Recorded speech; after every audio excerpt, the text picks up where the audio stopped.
Hey guys, Andy here at Grenergy. Excuse the road noise over there, but I'm going to try my best to speak as loud as I can.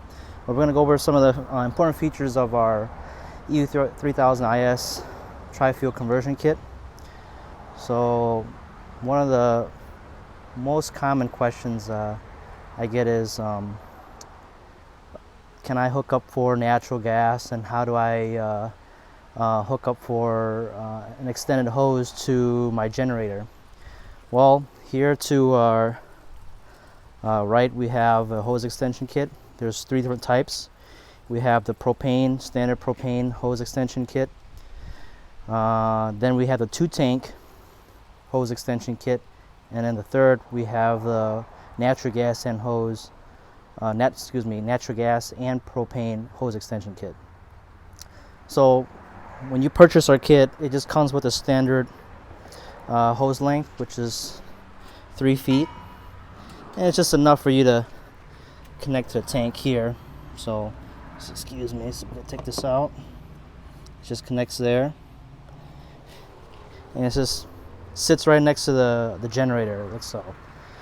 So for those who are looking to have a hose that's a little bit longer, you're gonna have to purchase our hose extension kit. And folks are saying, why can't I just extend this here? In order to extend this properly, you have to actually do that on the input side rather than the output side. The output side, the vacuum side, signal side, you can't extend that. I can go in detail more, but I'll just have an article I just post under the description for the reason why you can't do that. Because the inlet is actually the pressure side, and the outlet is the vacuum side, so you don't want to extend the output side. So in order to do that and still have the proper connection is to purchase our hose extension kit. So this is what it consists of. This is our demand regulator bracket, and it just hangs right off the front handle here, and you can actually remove it like this and put it on there. And just there's some foam tape here, so that way there's no vibrations or rattles. And so I have people say, hey, well, it's in the way of my the outlets and everything. Well, you can slide it back and forth and still have access to everything. So once you start up the generator, you don't really need to see this panel. You just kind of put everything off on the side. You can still have access to your outlets. And the prime button is in the back, so you can still have access to the prime button. And the reason for this bracket is you have to have the demand regulator sit upright in order for it to operate properly. So this allows it to sit upright. And not only that, it's out of the way of everything. It hangs in the front. It sits nice and so forth. And so this hose is the 2-tank propane connect. The reason why for the propane tank is I had a lot of requests saying, hey, the 20-pound tank and a 30-pound tank it's not enough, and those big old 100-pound tanks are fairly expensive. They're like $200 now. I believe it's $200 with a full tank. I don't remember. I know they're fairly expensive, and not only that, 100 pounds is very heavy to carry. And the 20-pound tank, 15 and 20-pound tank is common, and you can go to your hardware store and you can swap them out. That's what people like to do. It's just easier that way. But having the 2 tanks connected actually extends your runtime. So I believe a single tank at 50% load lasts between 8 or 10 hours roughly. If you put 2 tanks connected together in series, it doubles your runtime, so you don't have to wake up in the middle of the night and swap out tanks. It's just much better this way, and it has been our popular seller. So, and not only that, do you have to use this to connect 2 tanks? No, you don't. So what it looks like is this front here connects. So I'm trying to do this single-handedly here, excuse me. So you connect this here, like that. This obviously connects to there. And this will So this is a brass cap here, and it protects the threads, and we have to have that on there so that way you don't strip the threads. And when you're screwing this in here, and it keeps the thread nice and clean and the dust out. So you screw that in there, and it allows you to use 2 tanks. You don't have to use 2 tanks. This kit's pretty flexible. You can just remove this T-splitter here and just connect it to a single tank, and you'll be okay too. Down south, I get quite a few customers that actually buy 2 100-pound tanks, connect them in series with the 2-tank hose extension kit that we have, and you can actually almost run this thing for a week nonstop at 25 to 50% load depending. But you can like really extend the run times on this if need be. And thirdly, if you want to connect for natural gas, it's fairly simple. You just open the panel here, and there's a hose. I'll show that in a second here. So you use this hose. Notice that for natural gas, you don't need the propane pressure regulator, because for natural gas at your meter, it's already regulated down to 1/4 of a psi, so you don't need that. This is just for propane. You just use this in and connect it in here like this.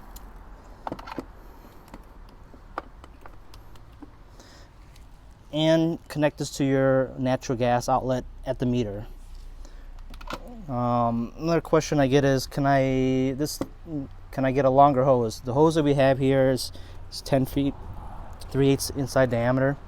If you want something longer, you're gonna have to get a 1/2 inch inside diameter hose. And pricing for that is actually almost double. The reason being is because it's a non-standard hose, and that larger size is considered commercial grade. And who uses a commercial grade hose? Well, food trucks, kitchens, and so forth, that really are heavy use on fuel for their application, or appliances that draw a large amount of fuel. So, but standard, when you go to your hardware store, it's 3/8 inch diameter, 10 feet. Anything longer, you can just contact us, and we can custom kit for you. So we'll show you how to swap over to natural gas. It's fairly simple to do. Before we do that, another question I get is, hey, I'm at 5,000 feet above sea level. Do I have to change out a jet orifice when I'm that high of an altitude? Well, no, you don't. We have here our high idle adjustment, and this adjusts on the fly for your altitude. And just go through our user guide, and I'll show you exactly how much to adjust this for your for high altitude applications. So it's fairly easy, it's fairly simple. When you're down, and then after that, when you're at sea level, you can adjust this back. So it's very fast. And another thing is, I had a customer ask me, what's with the replacement panel on the generator? So this is the factory panel here, and the panel that's sitting in front of here, this is the replacement panel. And folks, I had one customer saying, why can't we just drill the factory panel and use that, and why do I have to have a whole new panel? One of the reasons why we call this a no drill kit is that there's no drilling required.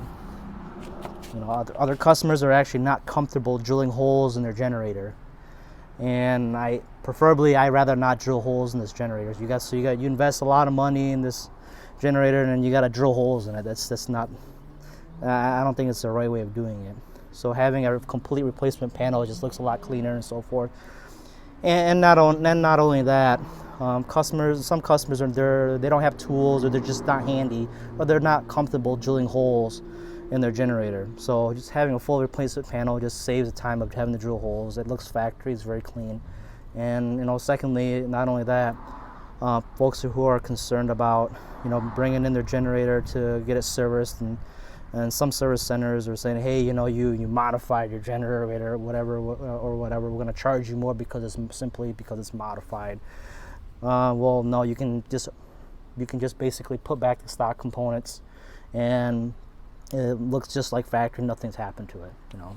So that's why we have this front load replacement panel. It's a lot nicer, and it's a drill-free kit, and it's actually our most popular feature when folks buy from us is the no drill kit for this generator. So, but yeah, let me show you real quick on how to do the natural gas. Okay, we have our tools here. I'm trying my best to do this single-handedly. And pop that open there. So it looks like it's already popped off. So just pretend that this was on here.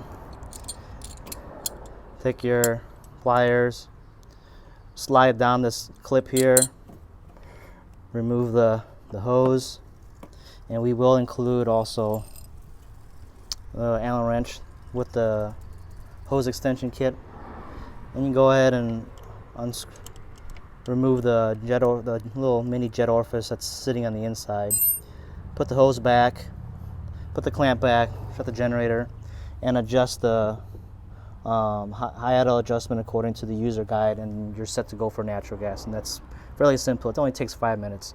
Oh, another thing that I had a customer was concerned about is, well, how do I empty out the float bowl? Everything's in the way. Well, not really. You just got to take the hose out, pop that off, come in with your flathead screwdriver, and you can, this is obviously too big, but you can actually come in here and unscrew that and empty out the float bowl.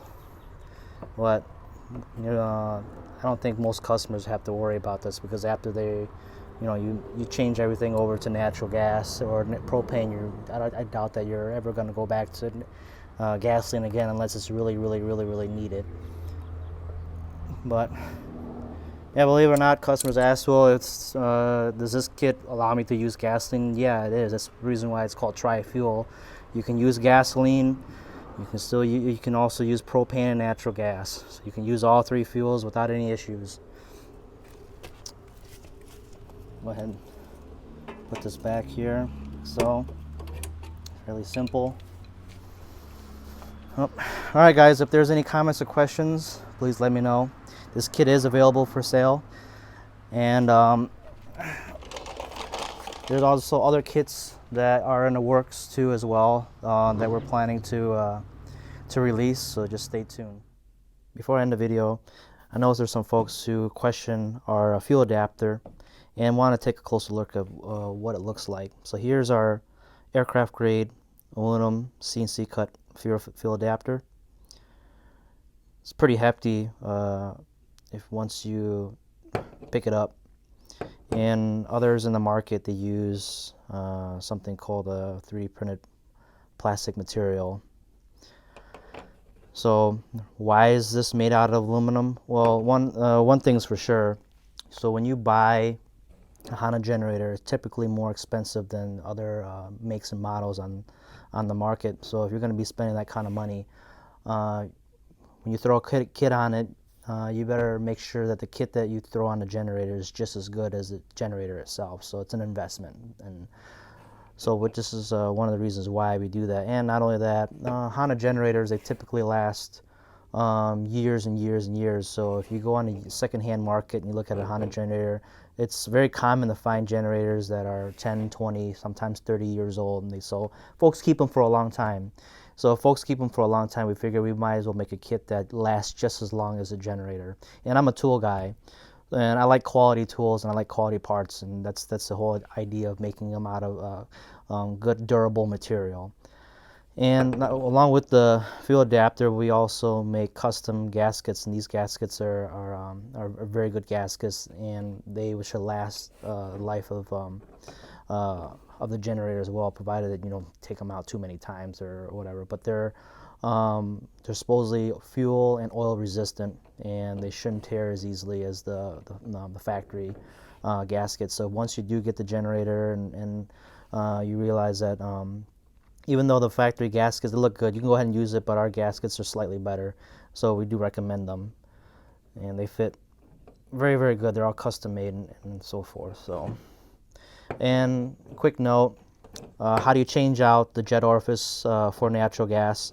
So if you look in here, in this brass fitting here, you'll see inside the jet orifice, and you go ahead and take your your Allen key. You can't do this one-handed, obviously. You go inside and unscrew that, and the jet orifice will come out to do natural gas setup for your generator. You take that a propane jet orifice out. You don't replace it with anything. You just remove that, and that's it. And then you go ahead and adjust the high idle adjustment that's on the demand regulator according to the user guide, and that's about it. So it's located in here. So our competitors, there's the same ordeal. They have a screw on, screw off jet orifice, and the material, I don't have any idea what to use, but I know that it's very, as you can see inside, it's just a plastic type of material that's printed out and it's hollowed out for the fuel flow.